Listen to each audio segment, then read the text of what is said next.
Free Fire Sports World Cup 2025-এ বিভিন্ন দেশ থেকে আগত 18টি স্পোর্টস টিম অংশগ্রহণ করে, যেখান থেকে গ্রুপ স্টেজ শেষে 12টি টিম অংশ নেয় ফাইনালে। এমনিতে যে 18টি টিম ছিল সবগুলোই এক একটি দেশের চ্যাম্পিয়ন টিম, আর সেখান থেকে বাছাই করে 12টি টিম ফাইনালে গিয়েছে। তার মানে কোন লেভেলের লবি হয়েছিল ফাইনালে তা তো তোমরা বুঝতেই পারছো। তো এমনিতে এত হার্ড লবি, তাও আবার চ্যাম্পিয়ন রাশ ফরম্যাট। তো প্রথম দিকে এগ্রেসিভ ভাবেই খেলা শুরু করে সবগুলো টিম, তবে সবগুলো টিমকে দমিয়ে মাত্র 5 ম্যাচেই চ্যাম্পিয়ন রাশ অ্যাক্টিভেট করে ফেলে টিম ইভোস। অর্থাৎ পরবর্তী ম্যাচ বুইয়া করলে ইভোস হয়ে যাবে চ্যাম্পিয়ন। অ্যান্ড মাত্র 4 পয়েন্টের জন্য এজি গ্লোবাল কিন্তু চ্যাম্পিয়ন রাশটা অ্যাক্টিভেট করতে পারেনি। তবে পরবর্তী ম্যাচে তাদের কাছেও সুযোগ ছিল চ্যাম্পিয়ন রাশটা অ্যাক্টিভেট করার, তবে অবশ্যই ইভোসকে কোনোভাবেই বুইয়া করতে দেওয়া যাবে না। তো এরপর 6 নাম্বার ম্যাচ থেকে শুরু করে 9 নাম্বার ম্যাচ পর্যন্ত ইভোস স্পোর্টস আর বুইয়ার দেখা পাই না।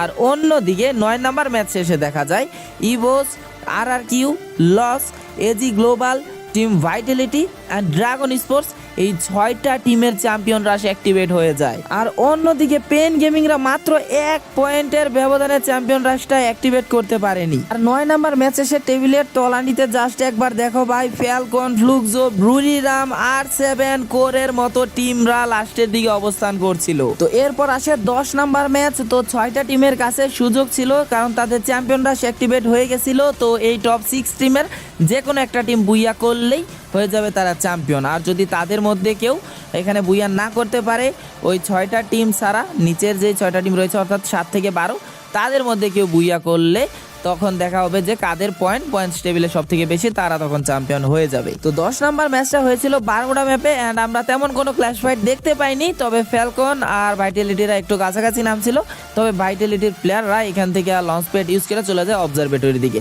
দেন আমরা কিছুক্ষণ পরই দেখতে পাই পেইনের প্লেয়াররা এক এক করে কোর মেমোরির পুরো স্কোয়াডকেই উড়িয়ে দেয়। যেই কোর মেমোরি গ্রুপ স্টেজে অসাধারণ পারফরমেন্স করে পয়েন্ট রাশের দিন সব থেকে বেশি পয়েন্ট নিয়ে 1 নম্বরে থেকে 10টা পয়েন্ট এক্সট্রা আর্ন করে তারা ফাইনাল খেলা শুরু করে, ওই টিমের বিদায় হয়ে যায় #12তেই। তো ফাইনালে কোর মেমোরির পারফরমেন্স একদমই তাদের নামের সাথে আমি মিলাতে পারছিলাম না। তো ম্যাচে যখন 11 মিনিট তখন RRQ ভার্সেস এজি গ্লোবালের ফাইট হয়ে যায়, অ্যান্ড দুইটা টিমেরই কিন্তু চ্যাম্পিয়ন রাশ অ্যাক্টিভেট ছিল। তো RRQ কিন্তু একের পর এক এজিএল এর প্লেয়ারদের শেষ করতে থাকে, অ্যান্ড কয়েক সেকেন্ডের মধ্যেই দেখতে পাই এজিএল এর 3টা প্লেয়ার শেষ। লাস্ট প্লেয়ারটা কোনো রকম পলাইতে চাইছিল, বাট ওরেও শেষ করে দেয়। তো চ্যাম্পিয়ন রাশ অ্যাক্টিভেট হওয়া টিমদের মধ্যে সর্বপ্রথম কিন্তু বিদায় নেয় এজি গ্লোবাল, অ্যান্ড তাদের চ্যাম্পিয়ন হওয়ার স্বপ্ন এখানেই শেষ হয়ে যায়। তো RRQ লাস্টের 2টা ম্যাচ একটুর জন্য বুইয়া মিস করে তারা কিন্তু চ্যাম্পিয়নের টাইটেলটা অর্জন করতে পারেনি। আর এই ম্যাচে এজি গ্লোবালটা শেষ করে মোটামুটি একটু আত্মবিশ্বাসের তুঙ্গে ছিল, তখনই এখানে হানা দেয় ফ্লুক্সোর প্লেয়াররা। অ্যান্ড ববস এখানে যেন কোনো কিছুই মানছিল না, একটা এখানে লঞ্চার মারে, সাথে সাথে আরেকটা লঞ্চার, অ্যান্ড ভাই প্রত্যেকটা প্লেয়ার ড্যামেজ খাইছে। জাস্ট RRQ কয়েক সেকেন্ডের মধ্যে শেষ। ববস ইউ বিউটি, জাস্ট কি একটা বলবো ভাই, এই ফ্লুক্সো নিজেরা তো চ্যাম্পিয়ন হবে না, অন্য যেগুলা চ্যাম্পিয়ন প্রায় হবে অবস্থা, ওগুলার এখন 12টা বাজাইতেছে। অ্যান্ড এদিকে RRQ #9 ওয়াইপ আউট হয়ে যায় ফ্লুক্সোর হাতে। তো চ্যাম্পিয়ন হওয়ার স্বপ্ন তাদের এখানেই শেষ হয়ে যায়। তো এরপর জোনের ভিতর এখানে ড্রাগন স্পোর্টসরা মোটামুটি আটকে গেছিল, তো লঞ্চ প্যাড দিয়া চলে আসে তারা একদম জোনের ভিতরে। তো জোনের ভিতরে আসার পর ওইদিকে ওরা তো টাওয়ারের দিকে ছিল, আর উপরের দিকে এদিকে ব্রুরিরাম ছিল, তারপর ফ্যালকন ছিল। তবে তারা যেদিকে আসে টাওয়ারের তো কভার পাইছে, বাট তাদের পিছনেই ফ্লুক্সো RRQরে শেষ করে তারা সামনের দিকে এগোয়। অ্যান্ড ড্রাগন স্পোর্টস রেও কয়েক সেকেন্ডের মধ্যে এখানে ওয়াইপ আউট করে দেয়। দেখতেছিলাম যে ড্রাগন স্পোর্টসের প্লেয়াররা একের পর এক মেল্টার গ্রেনেড মারতেছে, উল্টা তারাই ওয়াইপ আউট। অ্যান্ড ব্রুরিরামের একটু রাগ করছে, বলতেছে কি রে ভাই Fluxo, what are you doing brother, তোমরা চ্যাম্পিয়ন রাশ অ্যাক্টিভেট করা টিমদের একের পর এক শেষ করে দিয়েছো, চ্যাম্পিয়ন নাই, তোমরা হবা না, ওদের একটু চান্স দাও। বাট ফ্লুক্সোর তো কোনো মানা নাই, তারা একের পর এক স্কোয়াডে শেষ করছে, RRQরে শেষ করছে, আবার এদিকে ড্রাগন স্পোর্টসেরও শেষ করে দিছি। তার মানে এখন আমরা দেখতে পাচ্ছি আর মাত্র এখানে ইভোস, লস, ভাইটালিটি, এই তিনটা টিমের কাছে সুযোগ আছে চ্যাম্পিয়ন হয়ে যাওয়ার বুইয়া করে। তবে লসের অবস্থা একদমই পুরা লুজার বানায় দিছে কিন্তু উপর থেকে ব্রুডিনাম, তাতে তিনটা প্লেয়ার অলরেডি শেষ, লাস্ট প্লেয়ারটা কোনো রকম ভাই বাইচা আছে, ওইটারেও কেমনে কেমনে অ্যাঙ্গেল বানায় গ্লোয়াল টোয়ালের উপরে ওইটার মারতেছে। তো উপরে যেহেতু ব্রুডিনাম আর ফ্যালকন ছিল, তাদের নিচে যাইতে হবে, এর আগে তারা ফাইটে এঙ্গেজ হয়ে যায়। অ্যান্ড ফ্যালকন কিন্তু ফাইট একদম অস্থির লেভেলে নিতেছিল, একের পর এক প্লেয়ার নক হয়ে যায়। তবে ব্রুডিনামের গেট হাই সবার আগে নক হয়েছিল, তবে সাথে সাথেই তারা রিকভার করে দেয়। অ্যান্ড তিনটা ব্রুডিনামের প্লেয়ার নক হওয়া সত্ত্বেও ওই গেট হাই ওইটা হঠাৎ করে তিনটা প্লেয়ারে নক করে দেয়, বাট লাস্ট প্লেয়ারটারে শেষ করে ব্রুডিনামটা পুরো ওয়াইপ আউট করে দেয়। দেখতেই পাইতেছো ফ্যালকনের তিনটা নক হয়ে আছে। তো গেট হাই সর্বোচ্চ চেষ্টা করছিল, তো ফ্যালকন ওইখানে আবার পুরোপুরি রিভাইভ হয়ে যায়, কারণ তিনটা নকরেই একটা প্লেয়ার মিলে রিভাইভ দিয়ে দেয়। তো ফুল স্কোয়াড এখানে উঠা যায়, আর উপরে দেখতেছো একটা এখানে মনস্টার ট্রাক কিন্তু আছে। তো লাস্টের সিচুয়েশন অনুযায়ী বোঝা যাচ্ছিল যদি ফ্যালকন এখানে কিছু কইরা ফেলে তাহলে হয়তো বা চ্যাম্পিয়ন রাশ অ্যাক্টিভেট করার কোনো টিম আপাতত চ্যাম্পিয়ন রাশ অ্যাক্টিভেট করে চ্যাম্পিয়ন হতে পারবে না। তো উপরে যেহেতু এখানে ফ্যালকন রাশ ছিল আর জোন কিন্তু এই জায়গায় দেখা যাচ্ছিল যে জোন কিন্তু মুভ করে অন্য দিকে চলে যাবে, তাই ফ্যালকনেরও কিন্তু জোনে ঢুকতে হবে। তো তাই চিন্তা ভাবনা করলো যে এখানে যে মনস্টার ট্রাকটা আছে ওইটা দিয়ে তারা জোনে ঢুকবে। ভাবছিলাম একটু লেটে হয়তো বা এন্ট্রি নিবে, বাট এত সুন্দর একটা লাইসেন্সবিহীন ড্রাইভাররা গাড়ি চালাইতে দিছিল, গাড়ি নিয়ে জোনের ভিতর চলে গেছে। অ্যান্ড একের পর এক প্লেয়ার রে এত পরিমাণে ড্যামেজ দিছে। এমনিতে জোনের ড্যামেজ আবার গাড়িতে থাকলে তো জানোই কি স্টাইলের ড্যামেজ খাওয়া খায়, মানে তো আর গাড়ি ক্যারেক্টার নিয়ে ওরা খেলে নাই। তো একের পর এক ফ্যালকনের প্লেয়াররা শেষ করে দেয়, বাট ফ্যালকনের একটা প্লেয়ারে অর্থাৎ স্নাইপার প্লেয়ারে কিন্তু উপরে রাখে আসছিল। তো লসের যে লাস্ট প্লেয়ারটা ছিল সে ভাইটালিটির কাছে মার খায়। তো লাস্টে আর তিনটা স্কোয়াড, তবে ফ্যালকনের ওই যে একটা প্লেয়ার লিমিট স্নাইপার প্লেয়ার উপরে বসায় রাখছে, ও বলছে যে ভাই আমি এখন যাবো, তোমরা আমার ফ্রি কিল করবার কোনো দরকার নাই, একটা পয়েন্ট ভাই বহুত জিনিস।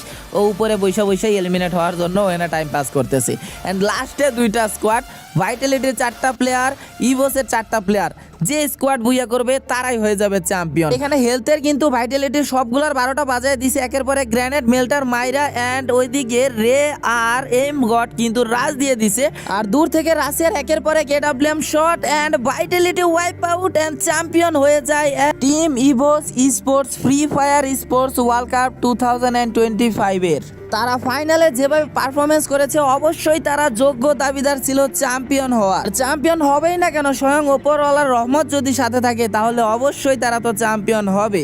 ইভোস টুর্নামেন্ট শুরু করেছিল সৃষ্টিকর্তাকে স্মরণ করে, অ্যান্ড টুর্নামেন্ট শেষে চ্যাম্পিয়ন হওয়ার পরও বিধাতাকে ভুলে যায়নি, কৃতজ্ঞতা স্বরূপ শেষদায় লুটিয়ে পড়ে প্রত্যেকটি প্লেয়ার। সত্যি বলতে মন থেকে খুবই ভালো লাগছে যে ইভোস স্পোর্টস চ্যাম্পিয়ন হয়েছে, কেননা চ্যাম্পিয়ন রাশ ফরম্যাটে খেলা যে কোনো টিম চ্যাম্পিয়ন হয়ে যেতে পারতো। 5 নাম্বার ম্যাচে ইভোস স্পোর্টস চ্যাম্পিয়নরা অ্যাক্টিভেট করে পরবর্তী কোনো ম্যাচই তারা বুইয়া করতে পারছিল না। অ্যান্ড শেষ পর্যন্ত সর্বশেষ ম্যাচেই তারা বুইয়া করে চ্যাম্পিয়ন হয়ে গিয়েছে। অ্যান্ড শুধু যে চ্যাম্পিয়ন হয়েছে এরকম না, যে চ্যাম্পিয়নরা ফরম্যাটের জন্য চ্যাম্পিয়ন হয়েছে এরকম না, তারা যদি এই ম্যাচে বুইয়া নাও করতো, যদি মনে করো যে যারা চ্যাম্পিয়নরা অ্যাক্টিভেট করছে তাদের মধ্যে কেউ যদি এই ম্যাচটা বুইয়া না করতো, বাই মিস্টেক মনে করো যে ফ্যালকন বুইয়া করে ফেলতো, তারপরও তারা চ্যাম্পিয়ন হইতো। কেননা 170 পয়েন্ট নিয়ে হিউজ লিড নিয়ে 1 নাম্বার পজিশনেই ছিল এখানে ইভোস স্পোর্টস। অ্যান্ড একটা প্লেয়ারের কথা না বললেই নাই, রাশিয়া দা ওয়ান্ডার কিড, সে কিন্তু এমভিপি হয়েছিল এই টুর্নামেন্টে। অ্যান্ড $10,000 নিয়েছিল। অ্যান্ড তার স্নাইপিং জাদু তো আমরা পুরা টুর্নামেন্ট জুড়েই দেখতে পেয়েছি। তবে শেষ ম্যাচে হয়তোবা ভাইটালিটির কাছ থেকে বুইয়া ছিনিয়ে নিয়ে চ্যাম্পিয়ন হয়েছে ইভোস। তবে আরেকটা টিম অনেক কষ্টে আছে, তারা হলো RRQ। তারা 8 নাম্বার ম্যাচ 9 নাম্বার ম্যাচে অনেক সুযোগ পেয়েছিল, তাদের ম্যান পাওয়ারও বেশি ছিল, বাট তারা বুইয়া মিস করে। অ্যান্ড শেষ পর্যন্ত 10 নাম্বার ম্যাচে তো দেখছই ফ্লুকজোর কাছে পুরাপুরি ভাই কয়েক সেকেন্ডেই উড়ে যায়। তো শেষ পর্যন্ত RRQ 2 নাম্বার পজিশন নিয়েই শেষ করতে হয়। অ্যান্ড টিম ভাইটালিটির কথা অবশ্যই বলতে হবে, কেননা তারা প্রথম দিকে গ্রুপ স্টেজের খেলায় একদম টেবিলের তলানিতে ছিল, সবাই একদম তুচ্ছ তাচ্ছিল্য করতেছিল। সেই স্কোয়াডটাই প্রথম দিনের 5 নাম্বার ম্যাচ থেকে যে ব্যাক আসে, সেই কামব্যাক থেকে তারা আর পিছন ফিরে চায়নি। এত বড় বড় নামি দামি স্কোয়াডদের ভিড়েও তারা কিন্তু #3-তে তারা তাদের টুর্নামেন্টটি শেষ করেছে। তো কংগ্রাচুলেশন ইভোস স্পোর্টস চ্যাম্পিয়ন হওয়ার গৌরব অর্জন করার জন্য। তার বাকি যে 17টি টিম রয়েছে তাদের জন্য শুভকামনা রইল, বিশেষ করে টিম RH কে। এবার হয়তোবা ভালো কিছু হয়নি, ইনশাল্লাহ পরবর্তীবার ভালো কিছু হবে। আর এই টুর্নামেন্টে আমাদের টিম হয়তোবা তেমন ভালো পারফরমেন্স করতে পারেনি, বাট আমরা যেভাবে আমাদের টিমদের সাপোর্ট করেছি সেটা কিন্তু বিশ্ব মঞ্চে পৌঁছে গিয়েছে। আমাদের যে অডিয়েন্স পাওয়ার তাও কিন্তু বিশ্ব অলরেডি বুঝে ফেলেছে। তো আমাদের যে অডিয়েন্স লেভেল সেই হিসাবে কিন্তু আমরা অবশ্যই পরবর্তীবার আর কয়েকটা স্লট এখানে আশা রাখতেই পারি। তো দেখা যাক, এই ক্ষেত্রে অবশ্যই তারা বিবেচনা করে দেখবে। তো ফাইনালের আগে বলছি, যেহেতু বাংলাদেশি টিম ফাইনালে নাই সেহেতু ইভোস আর ভাইটালিটিকে সাপোর্ট করছে, আর কোনোভাবে চাইবো না যাতে ফ্যালকন জিতে। তো আমি ভাবছিলাম যে খালি আমারই নজর পড়ছে, পরে দেখি যে অন্যান্য অনেক জায়গায় যায় দেখি যে পুরোপুরি মনে করো পুরো বাংলাদেশের নজর পড়ছিল ফ্যালকনের দিকে, যাতে ওরা চ্যাম্পিয়ন না হইতে পারে।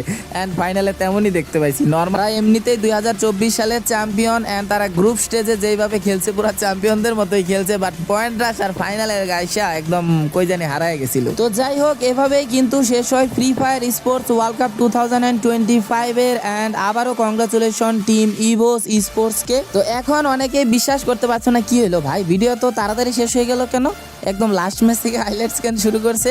তো ভাই আমি বলি তোমাদের দুঃখের কথাটা, আমি এই ভিডিওটা মানে এই টপিক নিয়ে ভিডিও বানাইছিলাম 37 মিনিটের, পুরা 10টা ম্যাচে আমি কভার করছি। সকাল 7টায় উইঠা একবারে মনে করো যে 12টা পর্যন্ত ভয়েস ওভার করছি, 37 মিনিটের ভিডিও, চিন্তা করতে পারতেছো। তারপর ভিডিও আপলোড দিছি, একটার মধ্যে আপলোড হয়ে গেছে। দেন আপলোড হওয়ার পর দেখি আসছে কপিরাইট। কোথায় কপিরাইট আসছে দেখছি যে 24 মিনিট থেকে 26 মিনিটের সমস্যা হয়েছে। দেন দেখলাম যে কিসে বা আসছে কিসে, দেখলাম আসছে হইলো গিয়া আমার ভয়েসের মধ্যেই মানে কপিরাইট, মানে আমার ভয়েসে নাকি আরেকজন দিছে, এরকম অবস্থা। ঠিক আছে, আজ আইরা কপিরাইট, ঠিক আছে, এগুলো আগেও খাইছি। দেন চিন্তা ভাবনা করলাম যে না, আবার এটা ডিলিট করে আবার এডিট করে আবার প্রথম থেকে সারি, সেম আবার একই সমস্যা। তো যা সারলাম, এইভাবেই সারলাম, কপিরাইট থাক, সমস্যা নাই। বাট কিছুক্ষণ পর দেখি ভাই অনেকজন হয়তো আমার ওই ভিডিও দেখছো 37 মিনিটের ওই ভিডিও দেখি কতক্ষণ পরে ব্লক হয়ে গেছে, মানে কোনো কারণ ছাড়াই ভিডিওটা ব্লক হয়ে গেছিলো। এরকম আমার এফএফবিসি ফাইনালের ভিডিওতেও হয়েছিল। দেন মনে করো যে সাপোর্ট টিমে কথা বইলা ওই ভিডিওটা আর কি 2 দিন পর ওই আজাইরা কপিরাইট থেকে আমার ছুটানো লাগছে, ব্লক থেকে ছুটানো লাগছে। মানে এইসব সমস্যাতে এরকমই হয়। মানে আমি ওই 37 মিনিটের ভিডিওটা যতবারই আপলোড করব একই কাহিনী হবে। অ্যান্ড আমার ওই ব্লকটা ছুটাইতে মিনিমাম 2 দিনের মতো টাইম লাগবে সাপোর্টে কথা বইলা। যেহেতু সম্প্রতি ফাইনাল অনুষ্ঠিত হয়ে গিয়েছে, আমার ওই ভিডিও যদি আজকে না চালাইতে পারি তাহলে আমার 2 দিন পর তো আর ওই ভিডিওতে ভিউ হবে না, এমনিতেই ডাউন হয়ে যাবে। তাই আর কি করব, অনেক দুঃখ কষ্ট মনে নিয়ে আবার ভিডিও বানাইতে বসছি অ্যান্ড শর্টকাটে শেষ করছি, কারণ ভাই একদমই ধৈর্য গোলাইতেছিল না। বাট শেষ পর্যন্ত অনেক চিন্তা ভাবনা করে অনেক ধৈর্য ধারণ কইরা এই ভিডিওটা শেষ পর্যন্ত আপলোড করছি। তো যাই হোক, যতটুকু পারছি তোমাদের একটু বোঝানোর চেষ্টা করছি। তো এত দুঃখ কষ্টের মধ্যে তোমরা কয়েকটা বেশি করে লাইক দিয়ে আর কমেন্ট করে একটু সান্ত্বনা দিয়ে দিও, ঠিক আছে। এই ভিডিওতে 1K লাইকের মতো আশা করছি, দেখা যাক পূরণ হয় কিনা, জানি না ভিডিওটা মোটামুটি রিচ পাবে কিনা, কারণ আজকে অলরেডি 4-5 বার ভিডিও আপলোড দিছি, ওইখান থেকে আবার ডিলেট কইরা পরে এখন নতুন আরেকটা ভিডিও বানায় আপলোড দিতেছি। তো সবাই একটু বেশি করে কমেন্ট আর বেশি করে লাইক দিয়ে দিও। আর আরেকটা কথা, অবশ্যই তোমরা কমেন্ট করে জানাবা যে কারা লাইভ স্ট্রিম পুরাটা দেখার পরও আবার আমার ভিডিও আইসা দেখো। তো দেখা হবে তোমাদের সাথে অন্য কোনো ভিডিও নিয়ে। আজ ছিল এই পর্যন্তই, আশা করি পরবর্তী ভিডিও ঠিকঠাক মতো আপলোড দিতে পারবো। তো আজ এই পর্যন্তই, আল্লাহ হাফেজ।